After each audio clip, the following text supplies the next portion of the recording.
Hello, this is Wissam Zarqa, and today we will talk about again task 2 in describing things. Here we'll talk about art, in fact, how to describe art events, how to describe artists, detainers, and we will learn some adjectives that can be very helpful when we talk about art in general. And they could be helpful for other things, but especially about art now. Uh, mhm. Here we are.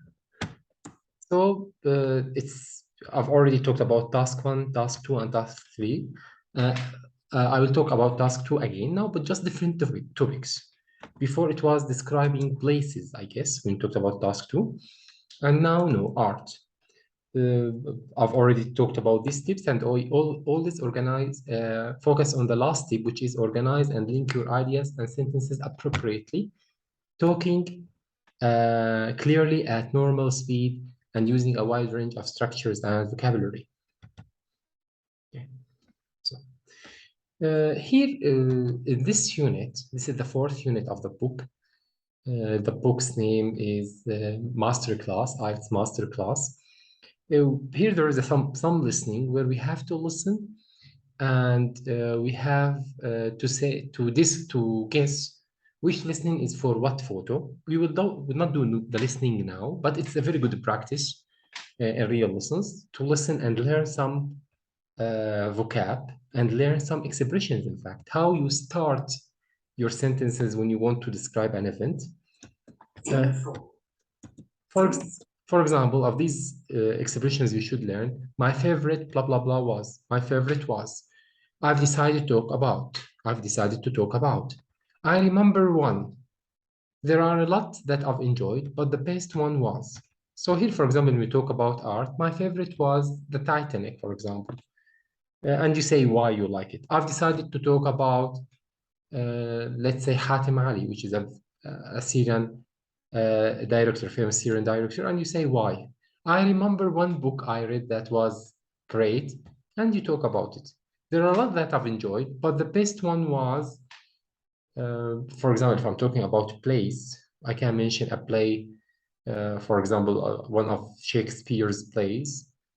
So there are a lot that I've enjoyed, but the best one was Hamlet, for example. Okay. So about using these expressions, the listening is very important. This is the task. Describe an artist or entertainer you admire. Here, the word artist, if you check the dictionaries, got different meanings. It could be someone who paints pictures, and it could be someone who, more general, someone who acts, someone who sings, someone who writes books. So all of that can be called, or novels in specific, could be called artist. Okay. There is a different use for the word artist, anyone who is very good at whatever he does, but this is sure not the meaning here. You can describe a player, football player, as a footballer, as an artist, or a teacher as an artist, but here you should not talk about a footballer or a teacher. It should see someone who's the general sense of the word, let's say. Entertainer, someone who, nowadays we have stand-up comedy. We have some people on social media who make people laugh. In the past, in Egypt, there was something called monologue. Someone will talk and people will laugh. So most probably this word now is for those stand-up comedians, sorry. So you should say who they are and what they do.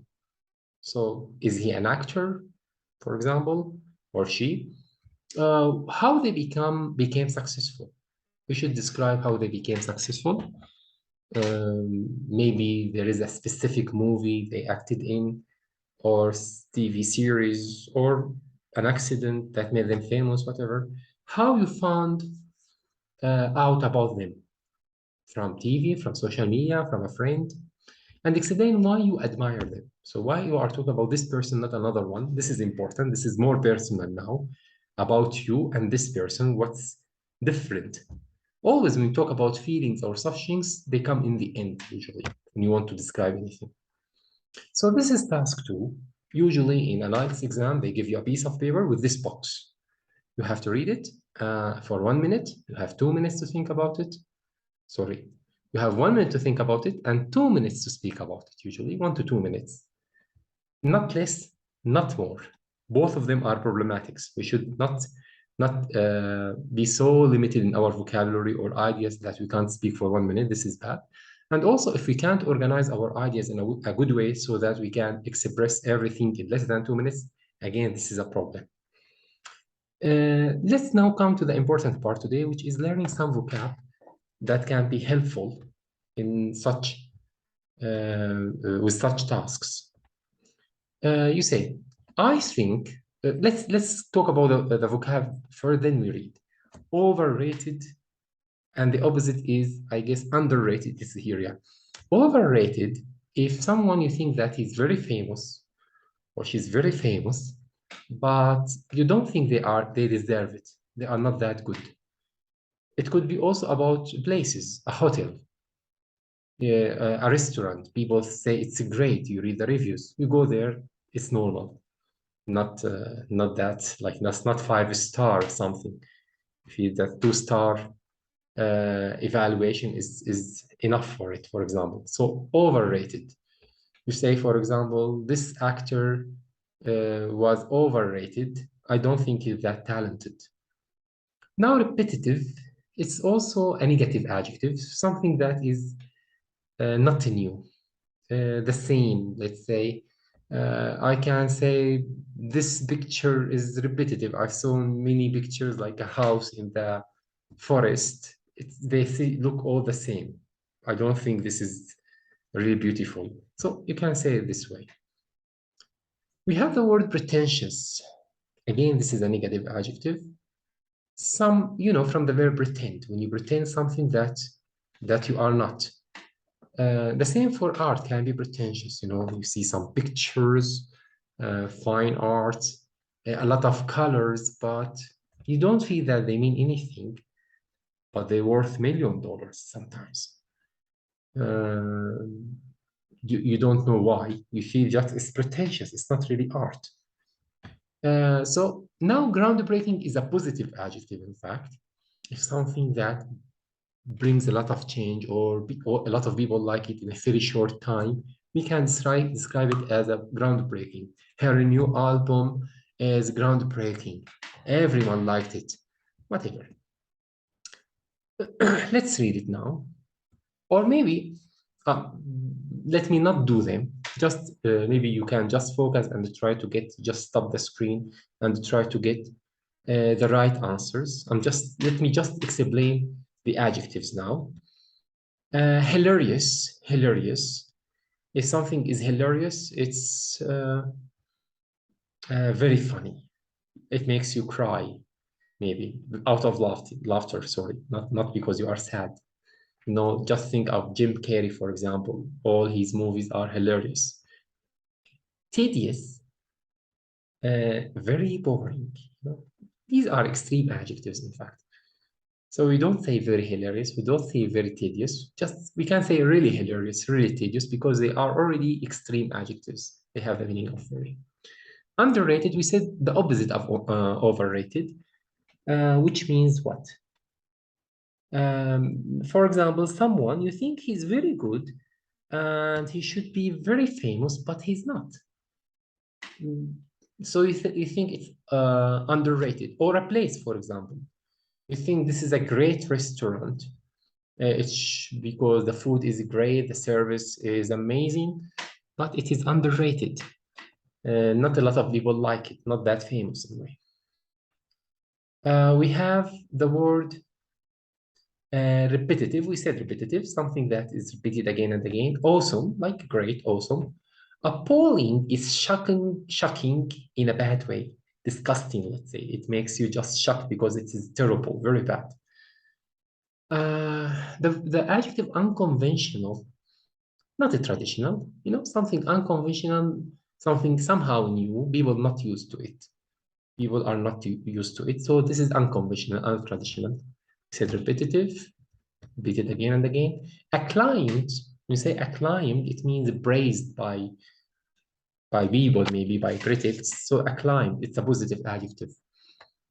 Pretentious, we said pretentious. You don't feel it's real. just pretending.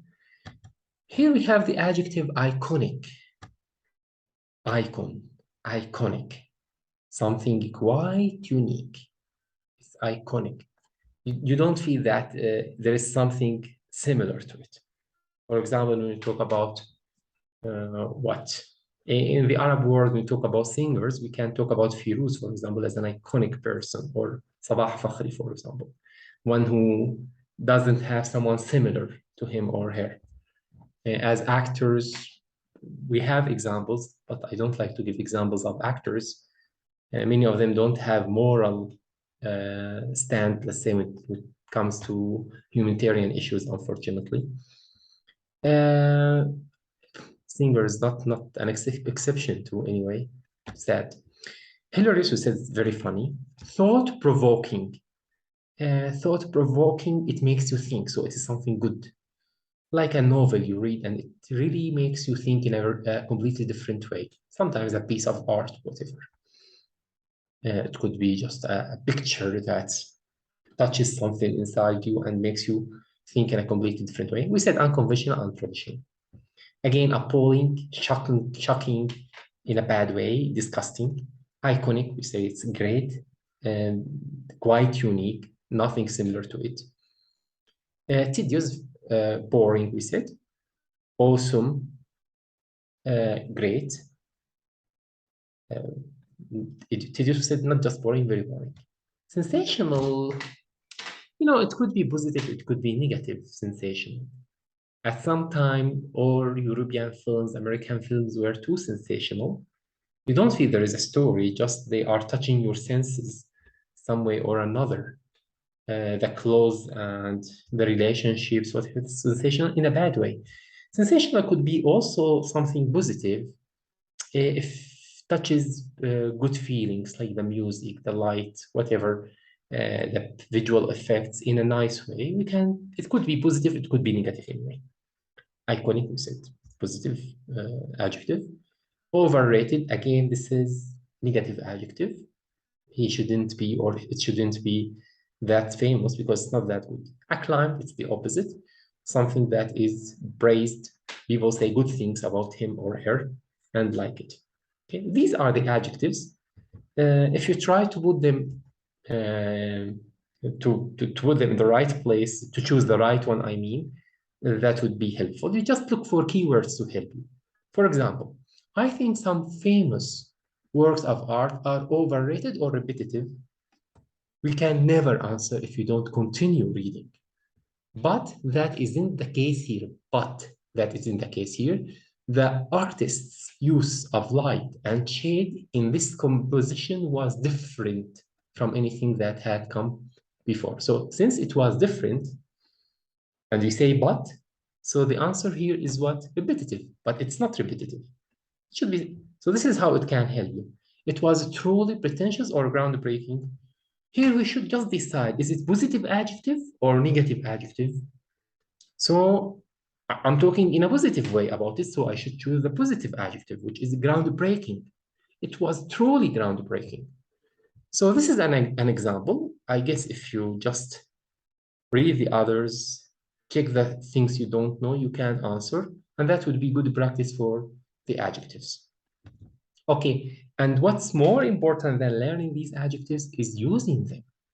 Whenever you want to describe any piece of art, any person, not necessarily that, but mainly that, you can use these adjectives, more than 10 adjectives, maybe mostly new to you. That's what makes the difference, in fact. If you say beautiful, good, bad, surprising, boring, okay, good. But this is correct use of language, but not very good use of language. You should learn such adjectives and use them. Okay. So, goodbye for now. Thanks for watching.